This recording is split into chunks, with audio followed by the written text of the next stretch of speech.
আসসালামু আলাইকুম রহমতুল্লাহ। আমরা এই মুহূর্তে আছি রামগতি বাজার মাছঘাটে। এই যে ঢাকা শহরে যেই পোয়া মাছগুলি আসে, এইগুলি মূলত এই রামগতির যে মেঘনা নদী আছে, মেঘনা নদীতে এই মাছগুলি মূলত ধরা পড়ে। এই যে মাছগুলির প্যাকেট হচ্ছে, এগুলি চলে যাবে রাতে রাতে ঢাকা বাজারে। আমরা এই যে দেখতে পাচ্ছেন যে শুধু এই রামগতি বাজারের এই মাছের বাজার, এখানে যে পোয়া মাছগুলি এভাবে অনেকগুলি দোকান আছে যেগুলিতে এরকমভাবে প্যাকেট হচ্ছে। এই যে আপনারা দেখতে পাচ্ছেন এখানে শুধু প্যাকেট। আমরা এই মুহূর্তে কথা বলছি এখানে বাজারেরই একজন, ওনার সাথে এই মাছের বিষয়ে জানার জন্য। আসসালামু আলাইকুম রহমতুল্লাহ। রামগতি। জি ভাই, আপনার নাম কি? আমার নাম মোহাম্মদ ইব্রাহিম। ইব্রাহিম। এটা তো কি রামগতি? কোন কোন থানা, উপজেলা কোনটা? এটার উপজেলা কোন উপজেলায়?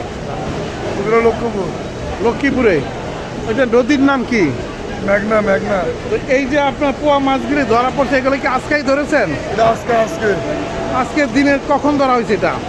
এটা দিনে একটা টন ধরে এখন এটা কি প্যাকেট করে ঢাকা রাখবো। ঢাকা আপনারা এটা কি হিসাবে পাঠান, মন হিসাবে না কিভাবে? এটা ঢাকা মন হিসাবে আছে। এটা কত মন বিক্রি হচ্ছে? প্যাকেট হিসাবে আছে। না আপনারা এখান থেকে কিভাবে বিক্রি করেন? এটা কি মন হিসাবে না কিভাবে? আরতে তো যায়, ঠিক আছে। সেটা কি আরতদারদের দ্বারা পাঠাচ্ছে, সেটা কেজি হিসাবে ধরে নাকি মন হিসাবে? যে 40 কেজি হিসাবে ধরা হয়? কেজি হিসাবে ধরা হয়।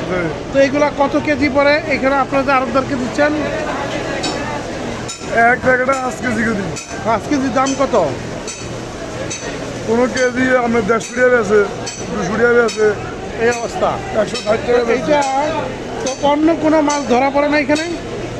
সব মাছ ধরা হয়, ইলিশ মাছ তো দেখো। এই পোয়াটাই বেশি ধরা পড়ে। অঙ্গাই সিজনে মাছ বেশি আর কি। আচ্ছা, তো ঠিক আছে, অনেক ধন্যবাদ।